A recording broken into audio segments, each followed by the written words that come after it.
इदानीम योगिना आहारादि नियम उच्यते। अब योगियों के लिए जो आहार आदि संबंधी नियम है वो भी बताया जा रहा है। ऐसा बता दें, योग के अष्टांगों में जो उपांग है वो वर्णन किया जा रहा है।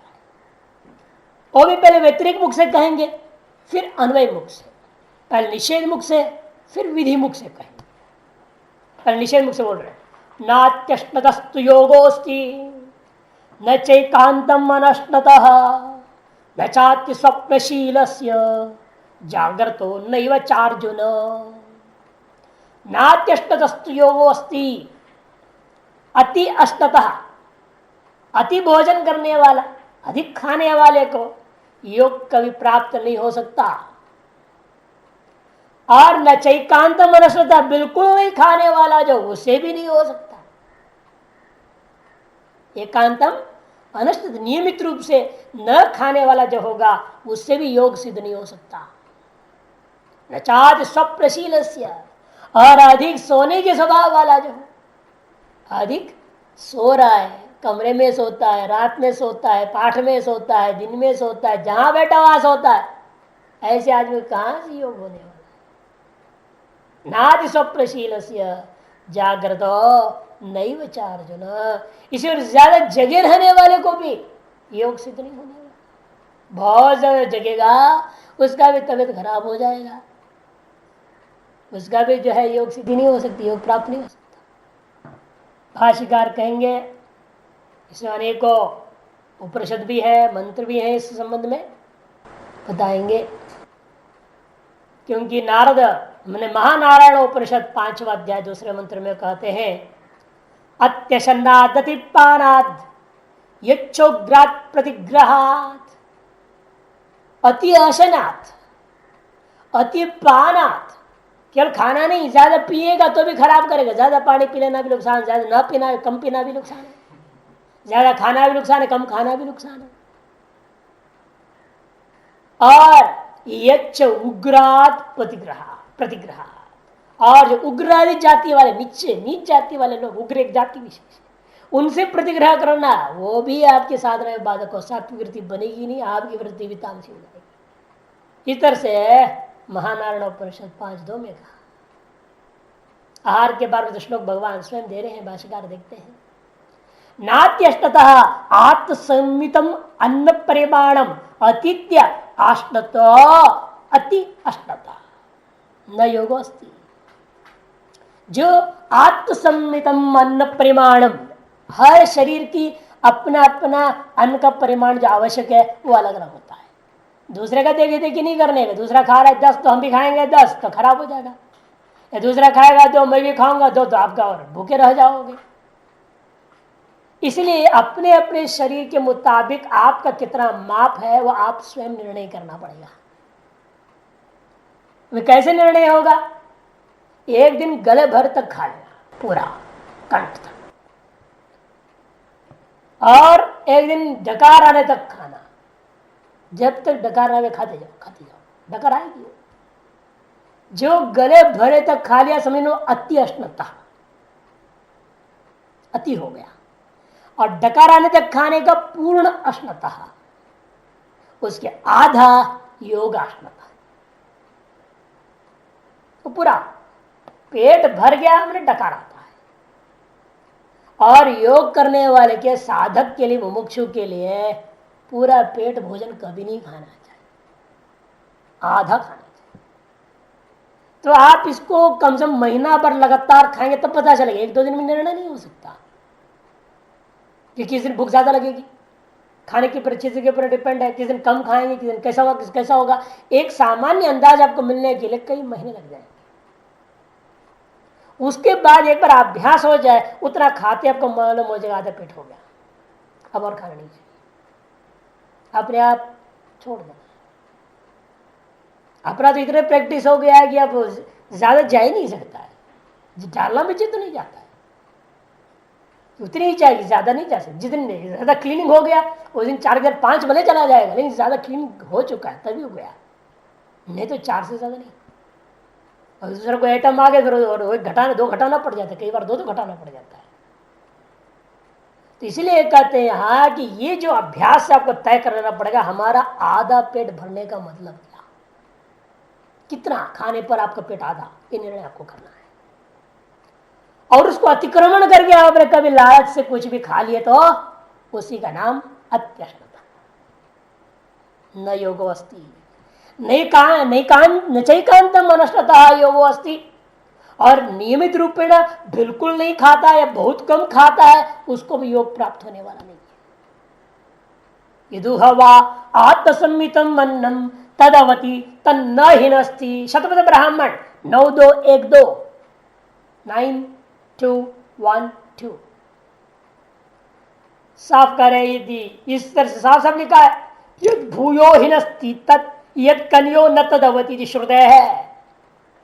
जो आत्मसम्मितम अन्नम, जो आपके शरीर के मुताबिक जो निश्चय कर देगा नाप का अन्न है, वही आपकी रक्षा करता है। तदवती तन्नस्ति, वो आपको कभी परेशानी नहीं कर सकता।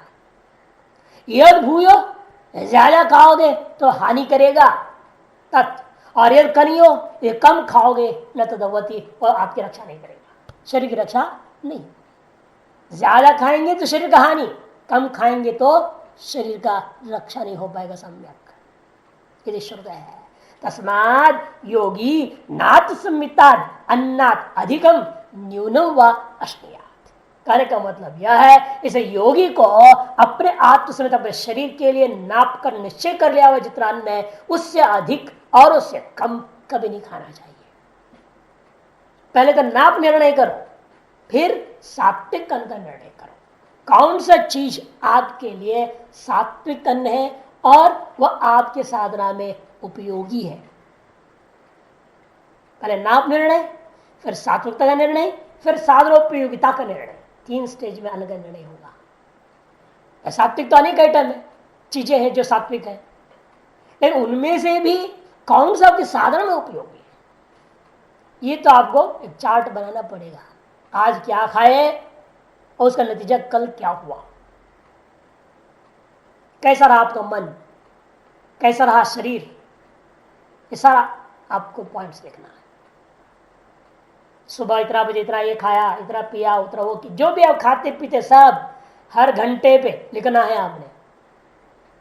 हमने वो देवीदास आते हैं ना सोलापुर, उनको कहकर बनाया चार्ट। सवेरे से लेकर 4 बजे से उठेंगे, मान लो 4 से 5, 1 घंटे अपने क्या के लिए, 2 गिलास पानी पिया, देखो 2 गिलास पानी पिया सवेरे। 5 से 6 कुछ नहीं लिया, कोई बात नहीं, डैश। 6 बजे नाश्ता कर, देखो नाश्ता क्या खाए थे, वो भी उपमा, सूजी का हलवा, जो भी खाया आपने। और लगभग कितने मात्रा, 1 कप 2 कप अंदाज, वो भी लिख दो, 100 ग्राम 200 ग्राम जितना जो भी अंदाज। इस तरह से पूरी होल डे, सवेरे 4 से लेकर रात्रि 12 बजे तक जब सोएंगे तब तक है पूरी। क्या आजकल गृहस्थी 12 बजे तक सोते हैं ना,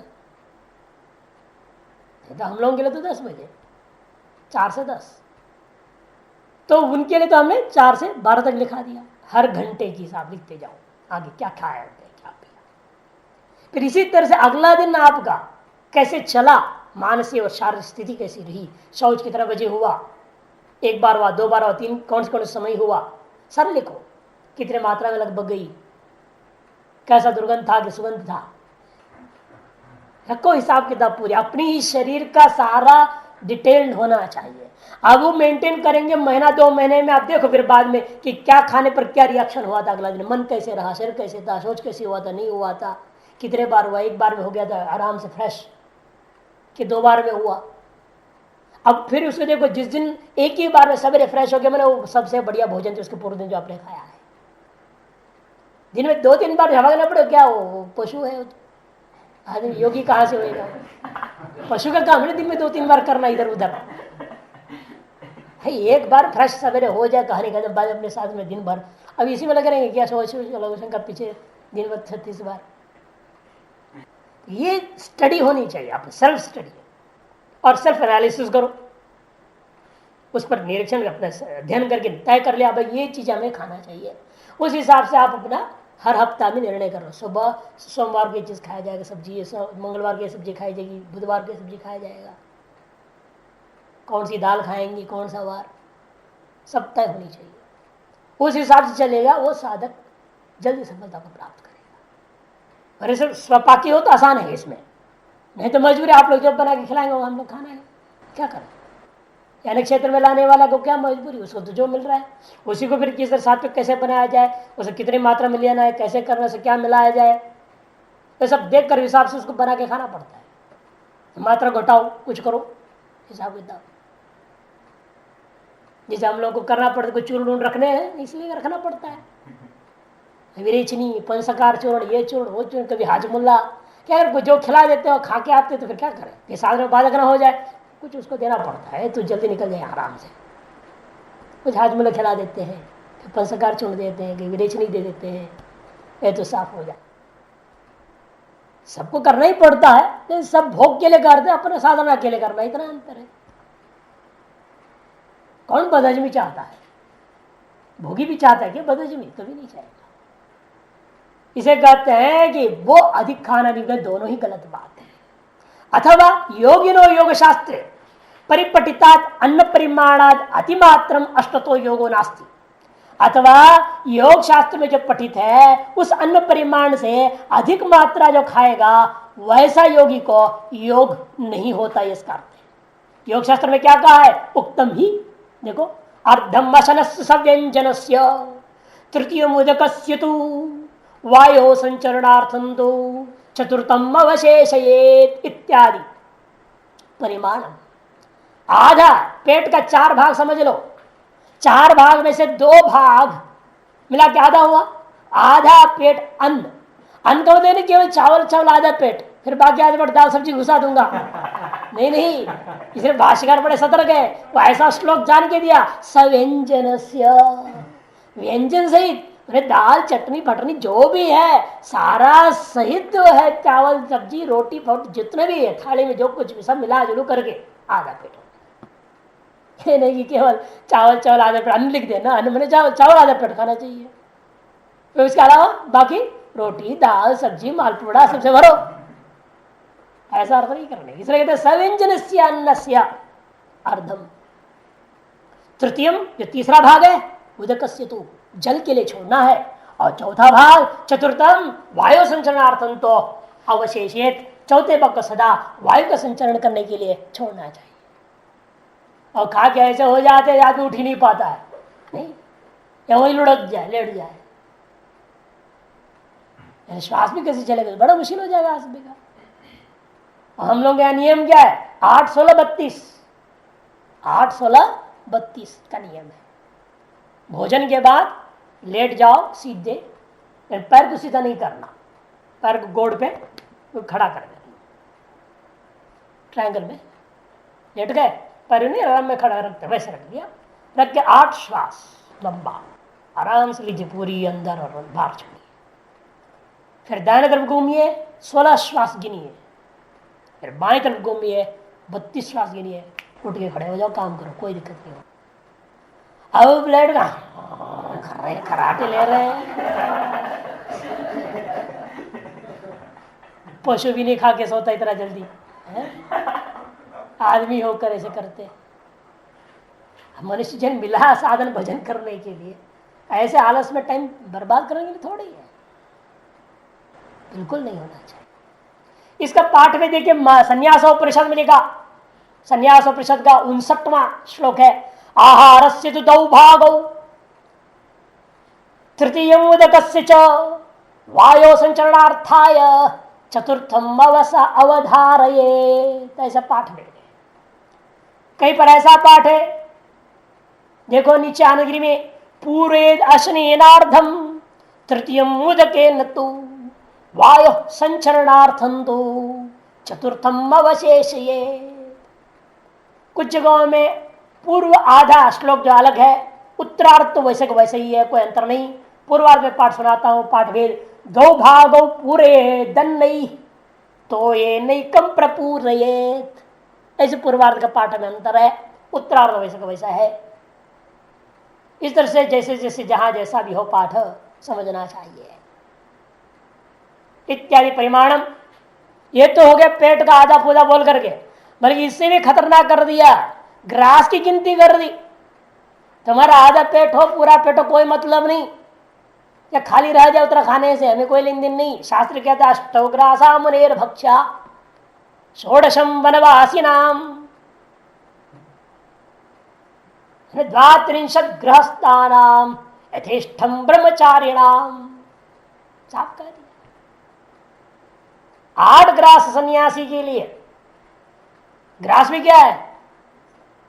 हस्तगृत कुक्कुटांड तुल्यो, हाथ में पकड़ने पर कुक्कुट के अंड के तुल्य होनी चाहिए, उससे ज्यादा नहीं। इतना बड़ा ग्रास पकड़ लिया मुंह में न घुस जाए।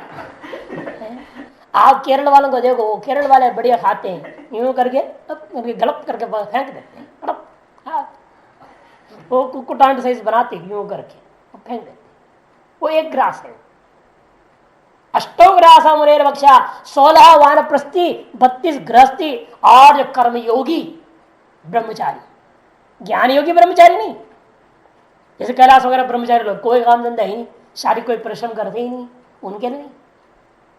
ये शारीरिक परिश्रम भी करते थे पहले, गुरुकुल में रह करके खेती भी करना पड़ता था, जंगल से लकड़ी ढोक के लाते थे, पानी ढोक के लाना पड़ता था दूर दूर से, झरड़ों से टिनों में भर भर के वहां से घड़ों भर के लाते थे।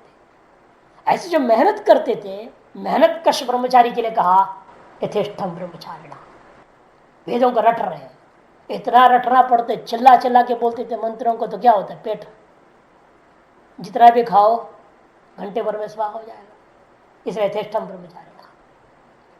और जब बैठे बैठ के देख रहा है और लिख रहा है और दिमाग केवल चल रहा है और शरीर का कुछ काम ही नहीं होता है, ऐसे आदमी यथेष्टम ब्रह्मचारिणा, वो तो सोते रह जाएगा 24 घंटा। यथेष्टम खा लेगा, सोएगा।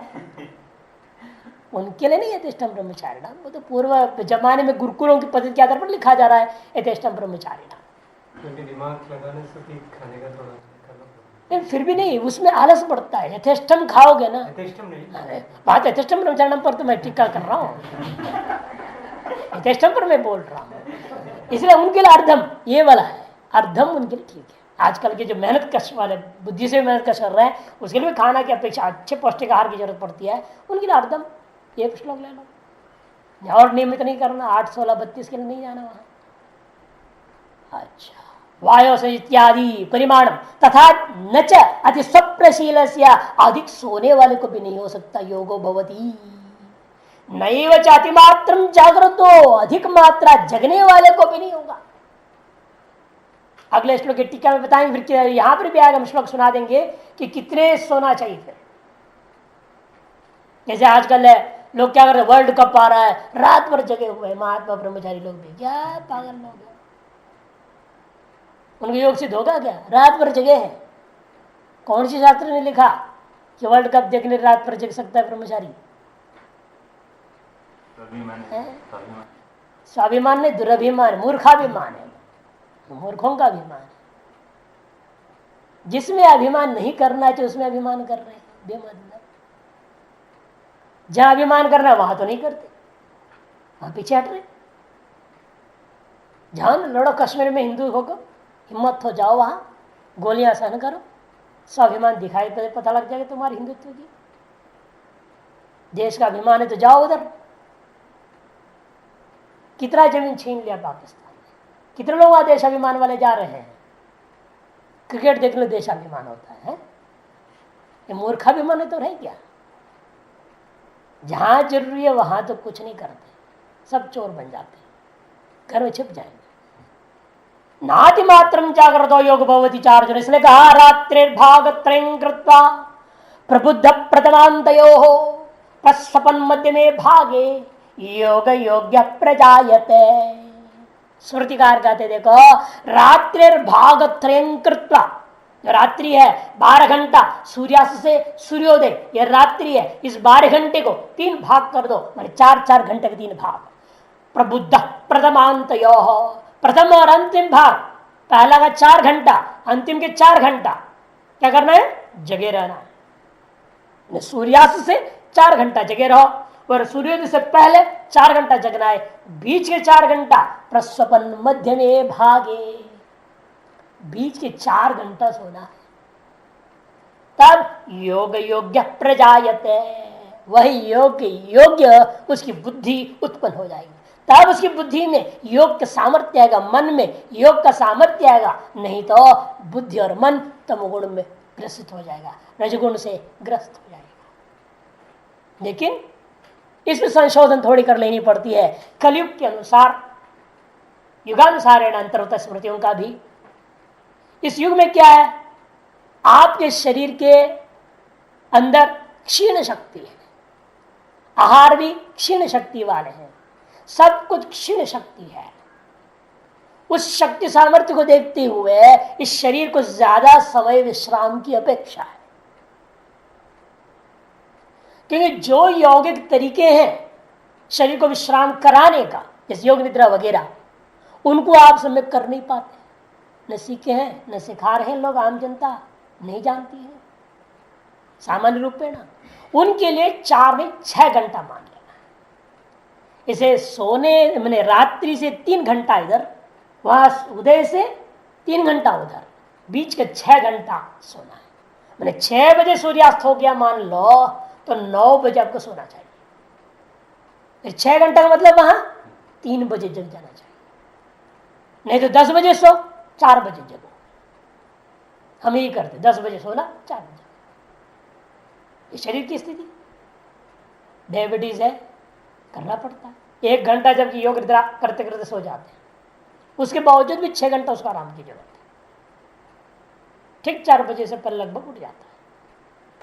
इसमें भी खाने की जैसे मतलब खाने को किसी किसी का खुराक बदल जाता है, वैसे सोने का भी ऐसा नहीं 6 घंटे 6:30 7 खाना सात्विक रखो, और ये नियम भी है, खाना तो सात्विक करना ही है।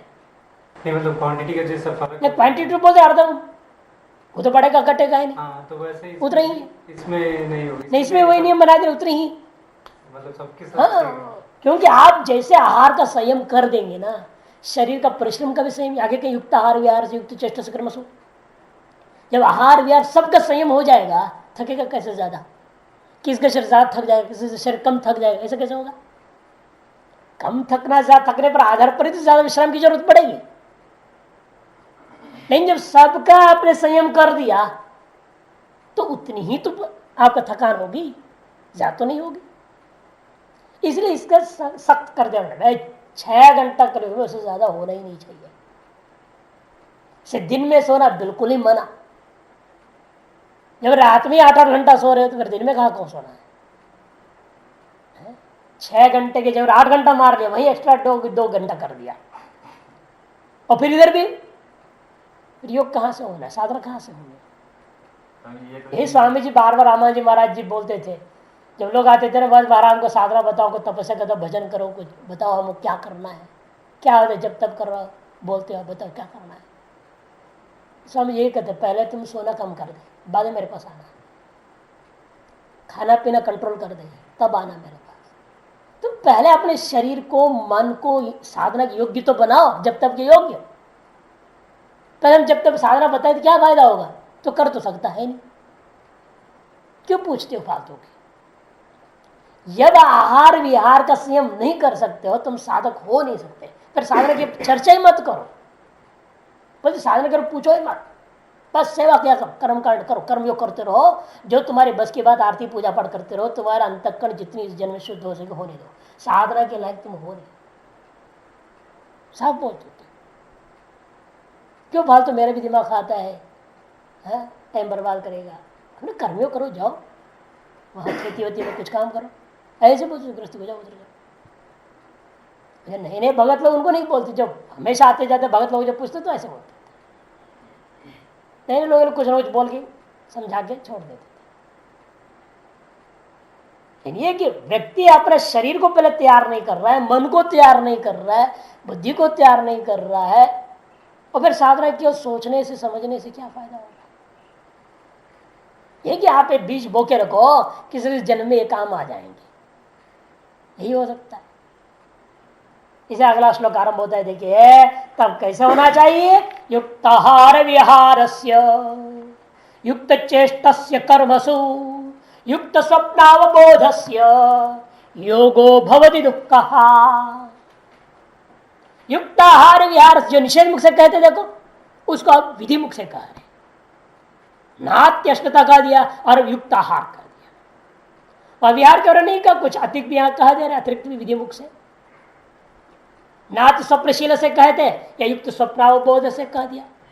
स्वप्न और जागृत दोनों, सोना और जगना। एक अधिक क्या पर विहार और युक्त चेष्ट कर्मसु युक्ताहार विहारस्य, आहार और विहार। विहार के बारे में नारद प्रभुराज को प्रश्न कहते हैं, न गव्युते परम गच्छेत न तो ग्रामीण नगरे वसेत। कद एक गव्यूति से ज्यादा महात्मा को चलना नहीं चाहिए, वॉकिंग नहीं करना चाहिए। एक गव्यूति से ज्यादा, एक गव्यूति माने 2 क्रोश, क्रोश युगम गव्यूति ही, ये तो है ना, लघु में पढ़े हैं आप।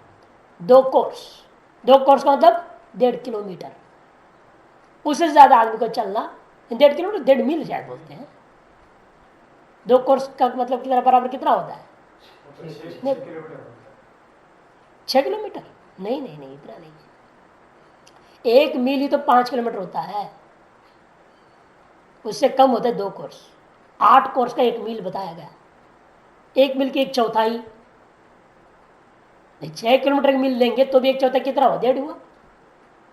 1.5 किलोमीटर बैठता है, इससे ज्यादा नहीं। योजनात् न परम गच्छेत, ये तो और भी कम कर दिया, 1 योजन कह दिया। बताओ, योजना यहां ज्यादा संख्या होगी। 2 कोर्स की अपेक्षा से 1 योजन ज्यादा है।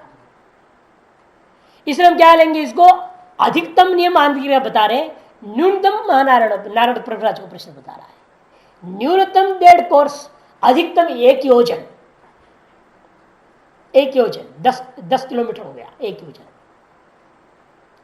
1 योजन 10 किलोमीटर, न्यूनतम 1.5 किलोमीटर और अधिकतम 10 किलोमीटर। 1.5 से 2 भी ले सकते हैं, तो दिक्कत है। 2 किलोमीटर तक न्यूनतम, उससे ज्यादा महात्मा को, साधकों को नहीं चलना चाहिए। आनंद दिया ना, योगात्म परम गच्छेद इत्यादि दूसरी पंक्ति में। अन्य से नियतत्वम अर्धम वशन से इत्यादि पूर्व में कह चुके हैं, इसलिए वो नहीं बोल रहे हैं। आहार हो गया, युक्त आहार, युक्त विहार, युक्त चेष्ट से कर्म सो। सकल कर्मों में, चाहे शास्त्रीय हो चाहे अशास्त्रीय हो, सकल कर्म संबंधी चेष्टाओं में भी संयम होना चाहिए, युक्त होना चाहिए। अनावश्यक कर्म, शास्त्रीय चाहे अशास्त्रीय हो, तो संबंधी चेष्टाओं को नहीं करना चाहिए। युक्त स्वप्नावबोधस्य, और स्वप्न सोना निद्रा और अवबोध माने जगना, इन दोनों का भी युक्तता होनी चाहिए, संयम होनी चाहिए। इसके बाद नीचे दे रहा है, देखो आनंदगिरी में, कर्मसु चेष्टा नियतत्व वांग नियमादि रात्रो प्रथमदो 10 घटिका परिमिते काले जागरण, है ना, 10 घटिका, 2.5 घड़ी 1 घंटा, 2.5 × 4 10, 4 घंटा जगना चाहिए। मध्यता, मध्य 10 घटिका, स्वप्नम पुनरपि 10 घटिका परिमिते जागरण, बीच के 10 घटिका 4 घंटा सोना है, अंतिम 4 घंटा जगना। उस श्लोक का अर्थ उन्होंने दे दिया, नियत कालत्म। इसलिए ना स्वप्न और जागृत का नियत काल है, यहां आपको छूट नहीं अपने मर्जी से करने को। साहब कहते हैं नियत कालत्म सोने और जगने का मामले में। ऐसे प्रयत मानस योगी नो बहुत योग सफल माहा, तब उस ऐसे प्रयत्नशील योगी का योग का फल क्या होगा? भवती दुख का, मुक्ति नहीं है, क्योंकि ये तो उपांग है ना। इस उपांग से आपको जो सामान्य शारीरिक मानसिक दुख था सामान्य, वो दूर होगा। कि आपके दुख क्या है? मेरे से साधना ही नहीं होता है, मेरे से भजन ही नहीं होता, जो वो कर रहे, ये कर रहे, वो कर रहा है, वो आदमी कर रहा है, वो आदमी कर रहा है, हमसे तो कुछ नहीं होता है। अंदर ही अंदर जो दुख थी वो दुख दूर हो जाएगा। कि आपसे भी साधना होने लगती है तो मन में प्रसन्नता जगता है, हाँ मैं भी साधना कर रहा हूँ, मेरा भी जीवन सफल हो रहा है, सही मार्ग में आगे बढ़ रहा है, खुशी होती है। तारस दुख का निवारण होता है जब योग साधना आरंभ होती है। और कब आरंभ होती है? जब युक्त आहार विहार से, युक्त चेष्टा कर्म से, युक्त स्वप्नावबोध से हो जाओगे, तब योग साधना आरंभ होगी। भाष्य, युक्त आहार विहार से आर्यति आहार, आहार से केवल रोटी पानी नहीं लेना, वो एक मामला थी, सामान्य रूप में लिया गया था। लेकिन सारी चीजों को लेना, आर्यति आहार माने शब्दादि विषय। आंख का भोजन रूप है, श्रोत्र का भोजन शब्द है, वो तो रसनेन्द्रिय का भोजन है। जो रसनेन्द्रिय ही सबका गोबर है ना, सारे अन्य इंद्रियों को ताकत कहां से मिलेगा? ये जो खाना खाते हैं इसे मुख्य रूप, और इसी से यही बिगड़ा हुआ ज्यादा आदमी है। ये बिगड़ता है तब सारी इंद्रियां भी बिगड़ जाती है। इसे इसका नियंत्रण करने पहले बोला गया, रसनेन्द्र को नियंत्रण कर दो, खाना पीना से कंट्रोल कर दो, अपने आप सारी इंद्रियों को जो गोबर मिल रहा है, ताकत मिल रही है, वो भी नियंत्रित हो जाएगा। ये सात्विक होगा, संयमित होगा, युक्त होगा, तो वो भी सब सात्विक से युक्त हो ही जाएंगे। वो अपने आप गलत विषयों को देखेगा ही नहीं आंख, गलत विषय को सुनेगा ही नहीं कान। इसलिए सारे चीजों की युक्तता होनी चाहिए, सामान्य रूप में है। यहां पर अन्नम विहरणम, विहार पादक्रम, विहरणम मने विहार, विहरणम यदि विहार पादक्रम, तो युक्तो नियत परिमाणो यस्य, अन्नादि जो और घूमना फिरना है जो, ये दोनों ही नियत परिमाण वाला है जिस व्यक्ति का, उसको तो युक्त हार विहार, तस्य युक्त हार विहार योगिन, ये सब योगिन का विशेषण है। तथा युक्त चेष्टस्य, युक्ता चेष्टा यस्य, किसमें युक्त है चेष्टा, किसका, कर्मसु, कर्म में। कर्म से यहां शास्त्रीय शास्त्र सब ले लेना। यद्यपि ये जो श्लोक आपने भी पढ़ा है 17वां, और पहले जो आपने पढ़ा द्वितीय अध्याय कर्मण्यवादी काल फलेषु कदाचन, ये 2 श्लोक कर्मयोग का आधार है। एक 2 पर टिका। यदि आप कर्मयोग वास्तव में करना चाहते हैं तो 2 को पालन करना पड़ेगा। कर्मण्यवाधिकार के आधार पर स्ववर्णाश्रमानुसारेण अधिकृत कर्मों को जान लो और उनको निष्काम भावना से करना, और युक्त आहार विहार भी कर लेना। तब मान लो आपका जीवन में कर्मयोग सफल हो जाएगा। इसी प्रकार उपासना का 2 सूत्र है, 2 श्लोकों में उपासना का सूत्रबद्ध है, समझो उपासना के लिए। एक तो स्वकर्मणात्मभ्यर्च सिद्धि मिंदति मानव, और सर्वधर्मान प्रतिज्ञ मामेकम शरणं व्रज, ये दोनों उपासना के सूत्र है। एक तो अपने सारे कर्मों को कर्तृत्व भोक्तृत्व त्याग करके ईश्वरार्पण कर दो, स्वकर्मणा तम अभ्यर्च, और उसके लिए भी क्या करना पड़ेगा, मैं मनुष्य हूं या अभिमान भी त्याग, मैं ब्राह्मण या अभिमान, सर्वधर्मान प्रतिज्ञ, तब उपासना सफल होगी। और ज्ञान के 2 सूत्र कार्य कारण भाव से जब पढ़ चुके हो, अच्छेद्योयम अच्छेद्यो अयमदाह्योयम अक्लेद्यो अशोष्य च न जायते मृते वा कदाचिन नायम भूत्वा न भविता वा भूय, ये 2 श्लोक ये ज्ञान योग का बीज है कार्य कारण भाव से। इधर 6 श्लोक समझ लो बस, ये 6 श्लोक समझ गए, या 5 ही मान लो। अच्छे देन तो हेतु परक है, किसके लिए, नजायती के लिए, नजायती मुख्य है ब्रह्म स्वरूप चिंतन करने के लिए, इसे 5 श्लोक हो जाएगा। ये सम्यक आदमी अपने जीवन में पालन कर ले, और इसको सम्यक पालन करने के पीछे आधारभूत श्लोक कौन सा है, 6 आपसे सम्यक तब हो सकती है जब आप दृढ़ निश्चय लेके चलेंगे। योगक्षेमम वो आधारशिला है, वो एक तरह से नींव है साधना का। भाष्यकार कहते इसलिए ये दोनों संयत है जिसका, युक्त स्वप्नावबोध से युक्त स्वप्नश्च अवबोधश्च तो नियत काल यस्य, जगन्ना और सोना ये दोनों ही नियत काल से विशिष्ट है जिसका, तस्य युक्त आहार विहारस्य युक्त चेष्ट से कर्मसु युक्त स्वप्नावबोध से योगी न हो, ऐसा जो योगी है उस योगी का योगो भवति दुक्खानि सर्वाणि हन्ति दुख, सकल प्रकार के जो आध्यात्मिक आदि भौतिक जो सामान्य दुख है, इन दुखों को वह नष्ट कर लेता है, ये इसका तात्पर्य है। मार्कंडेय पुराण के श्लोक में सुनकर बहुत सुंदर देर देखिए, नात्मातक्षुदित श्रांत न च व्याकुल चेतन युंजीत योगम राजेंद्र योगी सिद्ध्यर्थमात्मनः नातिशीते न चैवोष्णे न द्वंद्वे नानिलान्विते काले श्वेतेषु युंजीत न योगम ध्यान तत्पर। योग उसमें ध्यान तत्पर जो योग है वो इन समय में कभी नहीं हो सकता। नाद्भात श्वास फुला हुआ है तो क्या योग करेगा वो,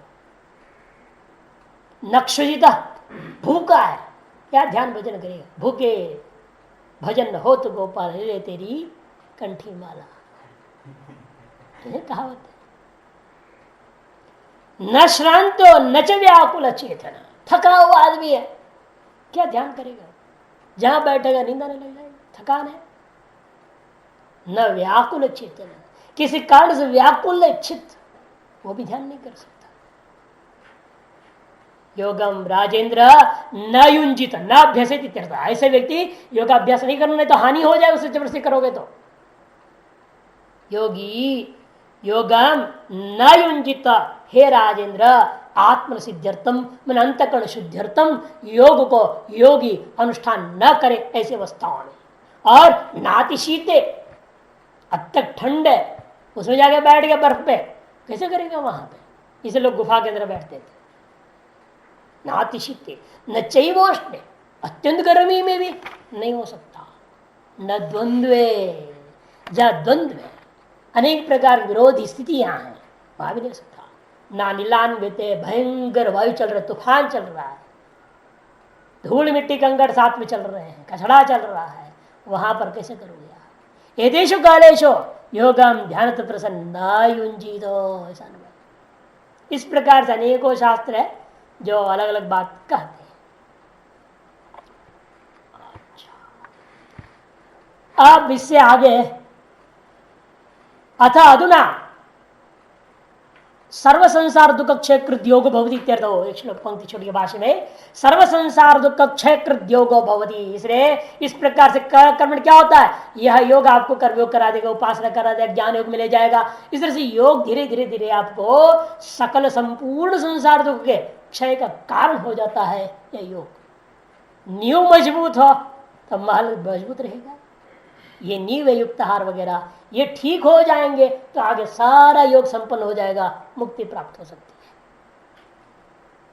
अतः अधुना कदा युक्त भवति इत्युच्यते। यहां से 6 श्लोकों में 18, 19, 20, 21, 22, 23वें श्लोक तक योग जिसको सिद्ध हो जाता है तो कैसे रहता है वो युक्त योगी, वो बता रहे, ताकि आप समझ सकें कि मैं जो साधना कर रहा हूं इसके नजदीक पहुंच रहा हूं कि नहीं पहुंच रहा हूं। जो पता है सिद्ध योगी की स्थिति ऐसी होती है, वो स्थिति आपकी है या नहीं, अपने आप को लिख दिया सिद्ध योग सम्राट योगी राज है, लिखने से थोड़ी हो जाएगा कोई। ये स्थिति है या नहीं उसमें जो बताया जा रहा है। धारणा की स्थिति बताएं, जो योगी होगा उसकी धारणा कैसी होती है, अगला श्लोक में ध्यान उसका कैसे होता है, उसकी संप्रज्ञा समाधि कैसी होती है, उसकी असंप्रज्ञा समाधि कैसी होती है। एक एक श्लोक एक बात बताते जा रहे हैं 6 श्लोकों में। स्वामी जी, कर्मयोग की वाली श्लोक युक्त आहार है, तो ध्यान के लिए ज्यादा मतलब नहीं, कर्मयोग का आधार है। कर्मयोगांग का उपांग बता रहे, कर्मयोग का अंग अष्टांग योग है। कर्मयोग के अंदर प्रकरण षट कहाँ है? कर्मयोग का है, उसमें योग के अष्टांग बता दिया है कि नहीं, आसन प्राणायाम सब बता दिए हैं, और उसके उपांग में ये आज बता रहे हैं। तो कर्मयोग के अंग का अंग हो गया ना ये, तो कर्म योग का ही तो विषय बना, अलग तो है। इसे पहले आप कर्मयोग करेंगे तभी आपसे ध्यान योग हो पाएगा। इसे कर्मयोग के साथ सब जुड़ता है, नहीं तो इसके बिना क्या होगा? जिसके आहार सात्विक नहीं है, विहार सात्विक नहीं है, सीमित नहीं है, रजोगुणी तमोगुणी रहेगा, वो कर्मयोग कैसे करेगा? कामना त्याग करके, कर्मफल इच्छा को त्याग करके कर्म कर सकेगा वो? इसे ये तो फाउंडेशन है कर्मयोग और ध्यान योग सकल योग का। जिस व्यक्ति के आहार विहार स्वपन और जागरण संयमित नहीं है, उसकी बुद्धि में वासनाएं जरूर तंग करेगी, वह संयमित हो नहीं सकता, वह कर्मयोग कर नहीं सकता। और कर्मयोग के बिना अंतरण शुद्धि होगी नहीं, अंतरण शुद्धि हुए बिना ही ध्यान लग जाएगा, कैसे हो सकता है? उसके ध्यान में प्रवृत्ति नहीं हो सकती।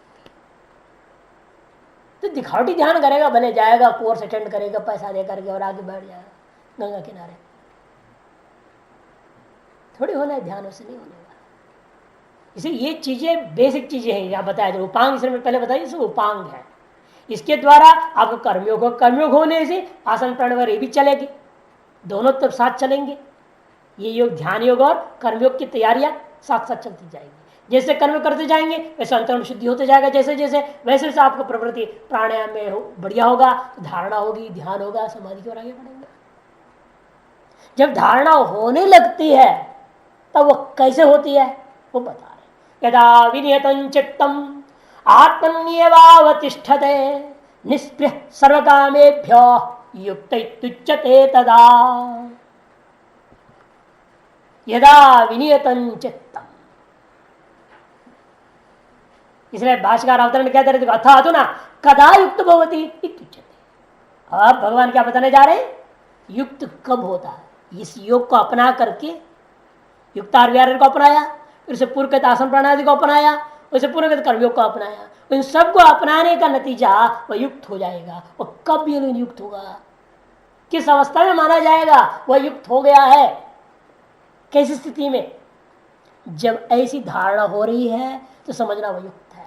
जब अगले श्लोक बताया गया ध्यान ध्यान, जैसा ध्यान होने लगेगा तो समझो और उत्कृष्ट युक्त हो गया, युक्त उत्तर है। जब समाधि होगी युक्ततम हो जाएगा, उत्तरोत्तर श्रेष्ठ होते जाता है। 6 श्लोकों में वर्णन है। यदा विनीतम चित्तम आत्मन्यवावतिष्ठते, जब इसका चित्त विशेषेण नियतम, विनियतम ने विगतो नियतता ऐसा नहीं, कोई उल्टा पलटा दौड़ रहा है, भाग कर रहा है, विगतत्व नहीं, विशेषेण नियतम, विशेष तौर पर संयम में आ गया है, अपने कसौटी में पकड़ में आ चुका है चित्त मन जिसका, अंतर्गत जिसका। अतएव क्या हो गया? आत्मनिएव अवतिष्ठते, आत्मनिएव, ऐसी एकाग्रता विक्षिप्त से हट गया, एकाग्र भूमि में आ गया है।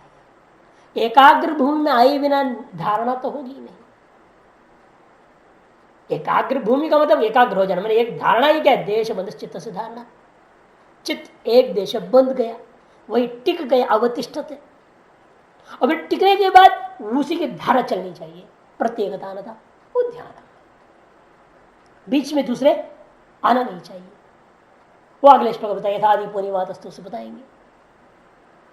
अब इसमें यह कि चित्त विशेषण नियत होकर के एकाग्रता को प्राप्त होने से आत्मनिएव केवले अवतिष्ठते, लक्ष्यभूता ध्येयभूता जो आत्मा में वो बंध गया, आपका चित्त वहां बंध गया, टिक गया, इसी का नाम धारणा हो गया। तब समझो धारणा होने लगी है। निष्प्रह सर्वकामेभ्यो, उसे कंडीशन डाल दिया। इन्हें कब होता है? जब वह योगी सकल कामनाओं से निष्प्रिय हो जाता है। निर्गता दृष्टादृष्ट विषयभ्यो स्पृहा तृष्णा यस स निष्प्रिय, भाष्कर कहेंगे। जिसके हृदय से दृष्ट और अदृष्ट विषय सकल विषय तृष्णा भोग इच्छा वह मिट जाए, तब उसका टिकेगा आत्मा में। तो बार बार कहता हूं, जिस चीज के आपके जीवन में महत्व है, चित्त आपका निरंतर उसी में लगा रहेगा। आपको महत्व उसको दे दिया है, आपका वो प्रियतम है, तो आपका चिंतन उसी में जाएगा। स्वर्ग आपके लिए प्रियतम वस्तु हो जाए तो स्वर्ग की चिंतन करते रहोगे 24 घंटा, और उसे पाने के लिए हर साधन अपना होगे। जीवन में आपका लक्ष्य क्या है, किस चीज का महत्व दे रहे हैं, उसके ऊपर निर्भर होता है। और महत्व किसको देते हैं? जो हमारा प्रियतम वस्तु होगा। और प्रियतम वस्तु यद्यपि आत्मा है, लेकिन सभी उस आत्मा को प्रियतम वास्तव में नहीं मानते। शास्त्रीय दृष्टि ठीक है, प्रियतम आत्मा है, लेकिन व्यावहारिक दृष्टिकोण से प्रियतम कौन? किसको तो अपना शरीर है, किसी को अपना पत्नी है, किसी को बच्चा है, किसी को धन है, किसी को कुछ है, किसी को कुछ है। और उसी में उनका चिंतन रहता है, वही धारणा बनी रहती है उनकी हमेशा। उसी का ध्यान करते हैं, उसी के साधनों को अपनाते हैं। और जब आप दृष्ट सकल विषयों की दृष्टि हट गई, फिर अब कहां जाएगा आपका मन? आत्मा में तो टिकेगा। आत्मा की धारणा होने लगती है। इसलिए का सर्व कामे भी निष्पृह यदा तदा जो है वह आत्मनिवतिष्ठते तदा युक्त तुच्यते, तब उसको युक्त शब्द से कहा जाता है। पहला सीढ़ी उसने पा लिया धारणा की।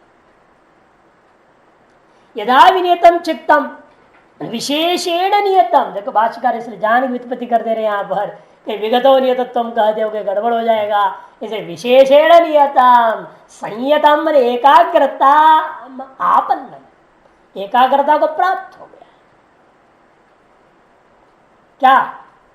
चित्तम, जिसका चित्त एकाग्र भूमि को प्राप्त। चित्त के पंचभूमियां कई बार सुन चुके हैं, क्षिप्त विक्षिप्त, नहीं पहले मूढ़, मूढ़ क्षिप्त विक्षिप्त एकाग्र निरुद्ध। ये अब एकाग्रता को प्राप्त हुआ है, अभी निरुद्ध में नहीं, समाधि में नहीं पहुंचा, फिर हम उसको युक्त कह देते हैं शुरू में ही। इसलिए आपका युक्त युक्त तर युक्त तम ऐसा करके ले सकते हैं। हित्ता बाह्य चिंता आत्मनिएव केवल अवतिष्ठते, बाह्य सकल विषय चिंता को त्याग करके आत्मा ही केवल में अवतिष्ठते, टिक गया उसका चित्त, धारण कर लिया उसने आत्मा को ही। स्वात्म स्थिति में लभति तीर्थ, ये चित्त की सारी वृत्तियां अब आत्मा का परिणत होने लग गई। लेकिन वह लगातार ध्यान तब हो पाएगा जब पूरी स्पृहा न रहे।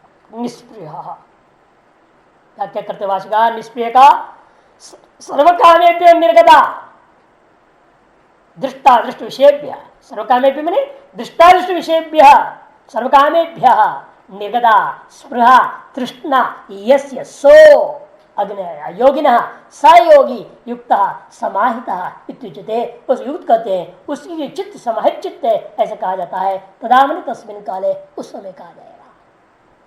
तस्य योगिनः समाहितम यत् चित्तम तस्य उपमा उच्यते, जब उसका चित्त समाहित हो जाता है, धारणा हो गई, फिर अब ध्यान होने लगेगा। जब ध्यान होने लगता है तो उसका चित्त कैसे होता है उसी को उपमा के द्वारा समझा रहे हैं। यथा दीपो निवातस्थ नेंगते सोपमा स्मृता योगिनो यत चित्तस्य युञ्जतो योगमात्मनः। यदा दीपो निवातस्थ, जैसा दीपक निवात में स्थित है, निवात माने निर्गतो वाता माने स्थिर वायु है, हवा चल नहीं रही है वहां पर, न कोई पंखा चल रहा है, कुछ नहीं है। निवातस्थ दीप, बहुत समझदारी से दृष्टांत लिया है यहां पर। दीप, दीप क्या होता है? तीन चीज होती है वहां पर भी, तेल, रुई का बत्ती और आग जलता है, तीन चीजें। उसमें देखो रुई क्या है? पार्थिव तत्व है, तमोगुण का स्वरूप है, प्रतीक है। तेल जलीय तत्व है, रजगुण का प्रतीक है। और प्रकाश वह अग्नि का तत्व है और उसका सत्वगुण का प्रतीक है। देखो तीनों गुण चल रहे हैं वहां, तीनों गुण मिल करके प्रधान क्या है वहां? लेकिन प्रकाश प्रधान, प्रधानता प्रकाश की है और सत्व रज के बिना लेकिन वो भी है क्या? लेकिन सत्व रज कैसा है? अभिभूत है, प्रकाश का सहयोगी है। जैसे आपके अंदर भी जो तमगुणी वृत्ति है या राजसी वृत्ति है वो इतनी होनी चाहिए जो कि सत्व वृत्ति के उपयोगी हो, सहयोगी हो। इसे तमोगुण खराब नहीं है, रजोगुण खराब तब कहा जाता है जब वो आपकी साधना में बाधक हो जाए। जो साधना में बाधक नहीं वो रजोगुण अनुकूल है, वह तमगुण भी अनुकूल है जो साधना में बाधक नहीं है। और वही पानी में लाके डाल दो सीधे, पानी का कार्य तेल प्रकाश के अनुकूल है, लेकिन पानी ही सीधे लाके डाल दो तो क्या हो जाएगा? बुझ जाएगा दीपक, वो प्रतिकूल है। यानी जलीय कार्य यदि भी तेल है और साक्षात जल विनाशक हो जाता है तो रजगुण का स्वरूप है। रजगुण का कार्य होने से भी रजगुण ही है, प्रतीक है ना वो। इसे कहते हैं आप हमेशा इसका दृष्टांत जान के लिया गया है क्योंकि आप चाहेंगे मेरा केवल सात्विक वृत्ति और संसार में कभी हो ही नहीं सकती है। ये त्रिगुणात्मक जगत है, त्रिगुणात्मक मन है, त्रिगुणात्मक बुद्धि तत्व है, सब त्रिगुणात्मक कार्य है। और चलम गुणवृत्तम कह दिया है, इनमें उतर चढ़ाव तो चलते रहेगा। बस यही आपकी कोशिश करना है, उतनी रजोगुण वृत्ति को मौका देना है जबकि साधने के अनुकूल है। उसी विपरीत रजोगुण है, दबा दो। तमोगुण भी उतनी हमें स्वीकार करना है, जब भी इस सोना पड़ेगा। सोएगा कैसे? बिना तमोगुण का सोएगा आदमी? उतनी 4 घंटे 6 घंटा सोने के अनुकूल तमोगुण को हम इसमें स्वीकार करेंगे। उससे अधिक को प्रतिबंधित करना है, सीमित करना है। साधना के अनुकूल 6 घंटा आपने तमोगुण को स्वीकार कर लिया, उसे कम होगा तो प्रतिकूल है, ज्यादा होगा तो प्रतिकूल, बता चुके। इसे अपने कोई भी चीज को पूर्णतया निषेध नहीं कर रहे हैं, इसे जान के साथ यथा दीपो निवातस्थ, इसे निवातस्थ कर दिया, वासना रहित इत्यर्थ। जब आगे वृत्तियां वासना से प्रेरित हो जाती है तो क्या हो जाएगा? जैसे हवा से प्रेरित हो जाए तो प्रकाश डगमगा जाएगा। आपकी वासना से प्रेरित हो जाए वृत्तियां तो फिर वो बिगड़ जाएंगे। से निवात से क्या तात्पर्य है? वासना रहित। दृष्टांत में समझना है। नेंगते, और तब क्या होता है? वात रहित में विद्यमान दीपक न इंगते, वह चलायमान डोलायमान नहीं होता, न चलती इत्यर्थ। सा वह जो है उपमा स्मृता, इसी की उपमा स्मृतिकारों ने ध्यान योगी के लिए दिया है। ये उपमा दिया गया है, इसलिए दिया गया ताकि वो व्यक्ति अपने सात्विक रास्ते पूरा दबा करके इन उनकी सहायता से सत्व का संचालन करते हुए बैठा हुआ है, और वासनाओं से बिल्कुल उसको, वासना को पहले ऐसे दबा दिया है कि वासनाएं उसको प्रेरित नहीं कर रही, वृत्तियों को अपने मर्जी से वृत्ति चलाता है। यदि वासना को आपने क्षय नहीं किया उपासना के द्वारा, ध्यान नहीं हो सकेगा। से उपासना देव पूजा इसलिए की जाती है देवता प्रसन्न रहे, वो वासना को भड़कावे नहीं है, नहीं तो काम देवता आ जाए फिर पूरा ही खराब कर देगा। बाकी देवता तो शैतान ही है, और सबसे खराब काम देवता है। वो तो कहेगा शादी कर करके ध्यान क्या करेगा, वो योग क्या करेगा? इसे देवताओं को खोज करनी पड़ती है, उनको पूजा पाठ करो ताकि वासनाएं हमारा दबी रहे। वो देवता ही वासनाओं को जगाते हैं, तो देवता खुश रहेंगे, वासना दबी रहेगी, तो अपने आप निवात स्थिति आ गया आपका। वासना से प्रेरित वृत्तियां जब तक रहती है तब तक व्यक्ति योग के अधिकारी नहीं हो सकता। और वासना प्रेरित तब होगी जब ये देवता बिगड़े रहेंगे। देवताओं को पूजा पाठ कर रोज सवेरे आधा घंटा, शाम को आधा घंटा उनको लंचा खिलाना, जैसे होते घूस खिलाओ, शांत रखो उनको, भैया तुम शांत रहो, तब काम चलेगा। तो उपासना से ही वासना क्षय होता है। इसलिए यथाधिप योगी नो यद चित्तस्य योगम आत्मन युंजतः, ऐसे योगी यत चित्त वाला योगी के योग अपने अंतःकरण के अंदर इस तरह से फिटे होगा तो उसकी आत्मा का योग संबंध अभ्यास संपन्न हो जाता है। ऐसे योग के ज्ञाताओं के द्वारा कहा गया, ऐसे भाषा के देखिए दृष्टांत देकर समझा रहे। यथा दीप प्रदीप निवातस्थ निवाते वात वर्जिते देशे स्थित, जैसा कोई दीपक प्रदीप कहाँ स्थित है? वात वायु का संचरण रहित देश में टिका हुआ है। वह नेंगते न चलती, वह चलायमान नहीं होता, डोलायमान नहीं होता, हिलता डुलता नहीं है, एक लव एक प्रकाश दिखता है, लगातार जलता होगा। सा उपमा उपमीयते अनया उपमा, कर्ण व्युत्पत्ति करना, जिसके द्वारा ध्यान की तुलना सादृश्यता के लिए दिया जा रहा है। किनके, कौन ऐसा करता है? योगज्ञ ही। योगज्ञ पुरुष लोग निवात दीप को लेकर के ही ध्यान के साथ तुलना करने के लिए प्रयोग करते हैं।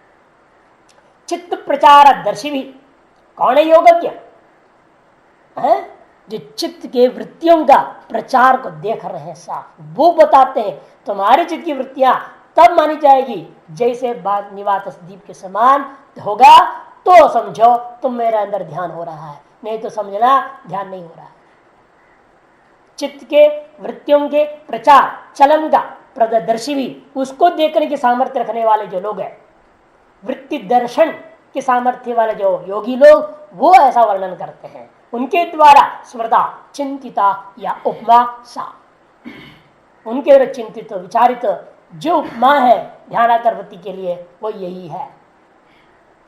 तो लौ देखो लगातार चलते रहता है, लौ जो है वो लगातार चल रहा है, वृत्ति विस्तार लगातार चलते रहेगा, लेकिन वो विषयांतर को प्राप्त, जैसे देशांतर को लौ प्राप्त नहीं हो रहा है। हिलना का मतलब क्या? यहां से यहां से हवा से हिल रहा है, देशांतर को प्राप्त होना। और वृत्ति विषयांतर को प्राप्त कर गया तो डोलायमान हो गया, और विषयांतर प्राप्त न होना वही लगातार उपमा का दृष्टांत से मतलब है। यथचित्त योगिनो, जैसा है योगी संयत अंतकरण से, संयत अंतकरण वाला ऐसा जो योगी का युंजत योगम अनुतिष्ठता, योग का अनुष्ठान करता हुआ उसका आत्म समाधिम अनुतिष्ठता इत्यर्थ, ऐसा व्यक्ति के चित्त अपने आत्मा में समाधि के योग्य हो जाता है, ये इसका अर्थ है। अब इसका फल जो समाधि वो बताइए।